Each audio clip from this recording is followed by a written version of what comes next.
tout le monde, c'est les amis, aujourd'hui on se retrouve dans une nouvelle vidéo sur la chaîne pour du livre de janvier. Alors ce mois-ci j'ai lu deux, on va dire sagas, j'ai lu un roman indépendant donc il y a 4 trucs et j'ai lu une série de BD. Donc du coup je vais le faire en 2 fois comme d'habitude quand c'est comme ça parce que c'est difficile de faire une vidéo où je parle de 2 bouquins différents qui durent pas très longtemps. Je préfère faire une vidéo dédiée à chaque chose et que au moins ce soit clair, net et précis, ok. Donc du coup on va commencer pour la première vidéo par les BD de Cyprien. Alors, je pense que maintenant on connaît tous Cyprien, qui est quand même un assez gros youtubeur, et qui a sorti 3 BD.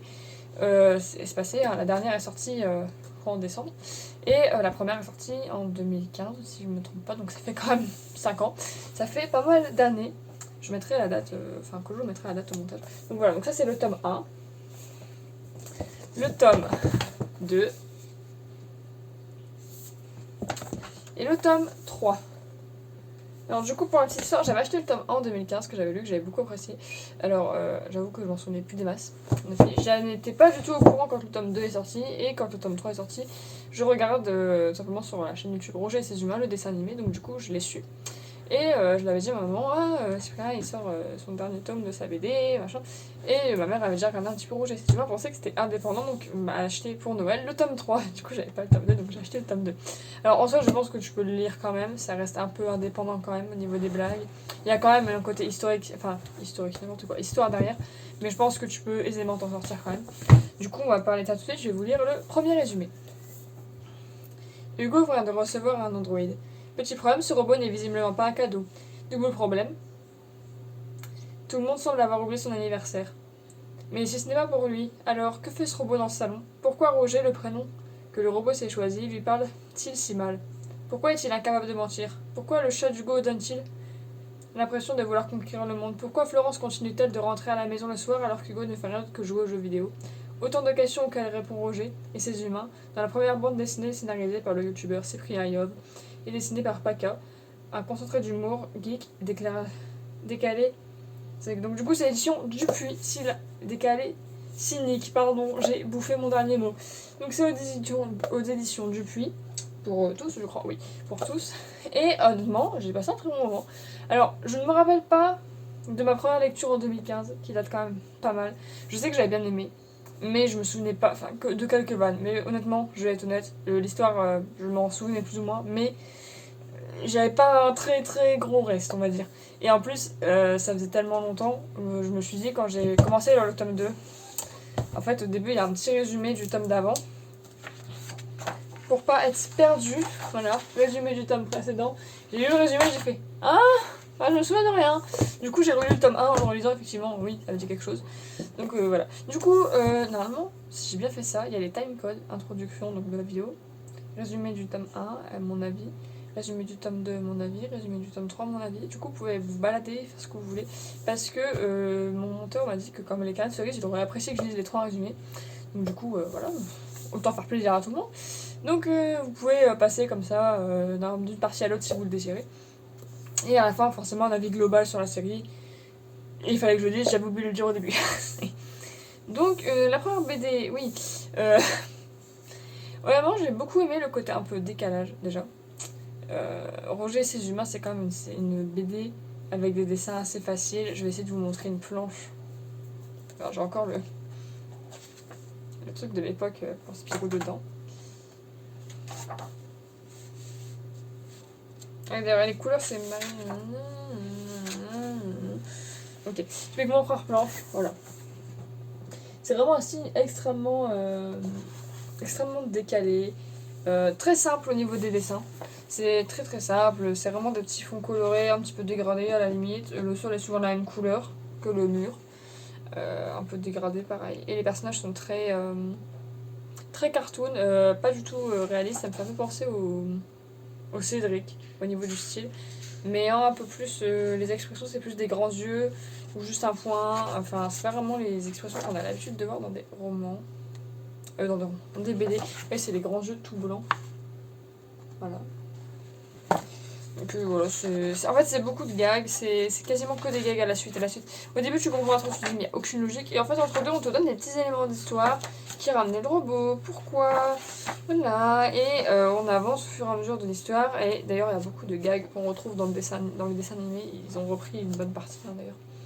Et t'as un peu il y a une partie que je me dis, c'est qu'il y a quand même de l'action dans la BD, il y a beaucoup d'action, il y a comme une trame, un enjeu derrière, évidemment un peu happy end, vu que c'est le premier tome et qu'il fallait bien faire une suite. Mais ouais, vraiment, Roger il poutre tout et c'est agréable parce que on voit que ça a été vraiment réfléchi, déjà apparemment. Ça reste quand même un youtubeur qui l'a fait, je dis pas que les youtubeurs sont moins aptes que des auteurs, mais ils ont pas forcément les formations ou ils ont pas forcément fait les études que ont fait les personnes qui écrivent de base des romans ou des bandes dessinées. Et franchement, j'ai rien à dire, enfin j'ai passé un extrême moment, très divertissant, une petite dose de bonne humeur comme ça au quotidien, franchement. Tome 1, enfin la série en général, no problème. Ensuite, le tome 2. Du coup, je vais lire le résumé. Roger le robot, qui ne sait pas mentir, est de retour. Il n'est plus seul. En effet, une nouvelle machine est fraîchement arrivée sur le marché, le Bobble, une plate copie de lui-même. Une rencontre va l'obliger à se remettre en question. Il sera que le début des problèmes pour lui et ses deux humains, Florence et Hugo. Et si les Bobble devaient servir un projet plus grand, le trio va traverser les aventures et les voyages et les réflexions, presque existentielles. Mais surtout, participer au combat le plus intense qu'il n'ait jamais mené. Encore une fois, Roger devra redoubler d'intelligence et bien sûr d'humour. Alors, j'ai beaucoup rigolé moi, quand j'ai vu le fond là, ici. C'est pas le format BD d'ailleurs, j'ai oublié de le dire, c'est pas un format BD classique. Ils sont très épais, ils sont assez épais. Et c'est un peu plus réduit. Par contre, niveau longueur, je crois que c'est la même. Mais largeur, c'est plus réduit. Et en change, c'est sympathique. Donc, du coup, dans ce second tome, bah, c'est toujours pareil. Ensuite, toujours Roger, hein, qui a un petit peu une des crises existentielles quand il rencontre Bobble.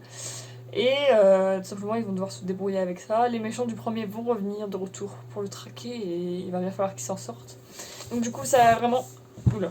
Autant le premier, c'est beaucoup plus humoristique, avec un peu de. À la fin, d'intense avec l'histoire, tandis que là on sait le passif, on sait les méchants qui c'est, tout ça, donc bon, on les voit pas tout du long, attention. Mais du coup, on a les blagues, et entre deux, on a un petit truc un peu plus sérieux, et c'est très bien dosé parce que honnêtement, tu es très transposé entre le fait que tu rigoles et d'un coup, tu te dis oh là là, qu'est-ce qui va se passer, est-ce que ça va aller, est-ce que Hugo et Florence ils vont y arriver, est-ce qu'ils vont savoir gérer ça, et en même temps, encore un petit peu les côtés un peu humoristiques. Et franchement, j'aime beaucoup. Et enfin, le tome 3, oui. Donc pareil, je vais lire le résumé. On le croyait perdu, mais Roger est de retour. Et désormais, il a des coudes. Oui, il a des coudes maintenant. Le petit robot de l'armée va profiter de cette nouvelle naissance pour faire de nombreuses expériences et participer à un déménagement, s'occuper d'un chiot, voyager au Japon, composer de la musique et même rompre avec une femme. Son aide sera par ailleurs précieuse pour les humains. Florence et Hugo se lancent dans la création de leur entreprise, une décision qui peut être encore risquée, plus risquée qu'il n'y paraît. Alors là c'est pareil, vraiment on voit le côté très sérieux qui reprend le dessus, au-dessus de l'humour limite, mais c'est pas dérangeant. Donc oui, on a toujours le côté humoristique quand même, avec un peu des choses plus sérieuses, donc la création du jeu vidéo par Hugo d'ailleurs, qui du coup ne foutait apparemment pas rien, même si j'en doute fort. Voilà, avec un peu la création de plateformes plus dans l'air du temps, on va dire, qui sont plus qui font rêver maintenant les jeunes. Et en même temps, le fait de construire une entreprise, les problèmes que ça peut avoir, les investisseurs, enfin. Et ça aborde un peu tous ces thèmes-là, mais de manière très humoristique, encore une fois, et à la fois un peu sérieuse.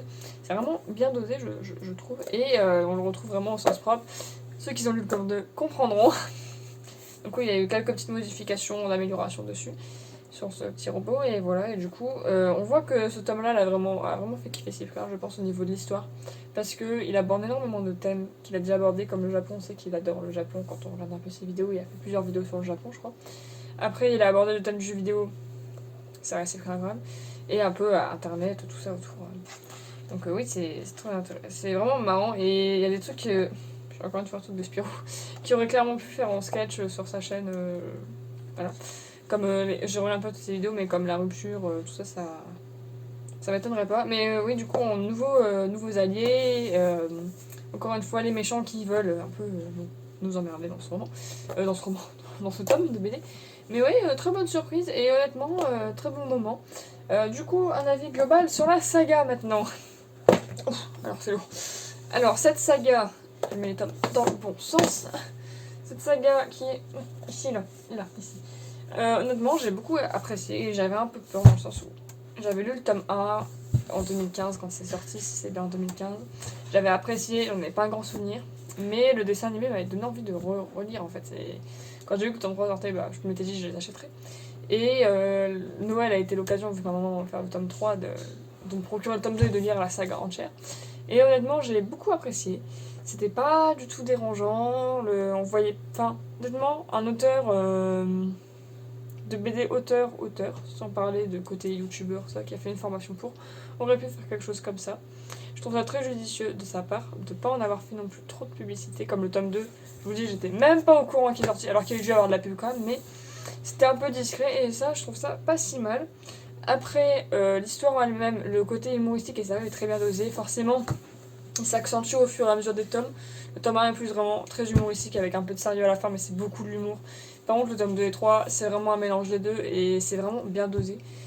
Encore une fois, je leur dis, mais c'est dosé à la perfection, je pense, parce que tu t'ennuies pas, dans le sens où c'est pas trop sérieux, du point de dire ah, c'est censé être marrant, voilà. Et en même temps, c'est marrant, mais t'es un peu surpris par le côté sérieux, qui du coup rajoute un peu voilà, de, de croquant à la lecture, de ah, j'ai envie de savoir. Parce que bon, des blagues c'est marrant, mais ça fait pas tourner les pages forcément.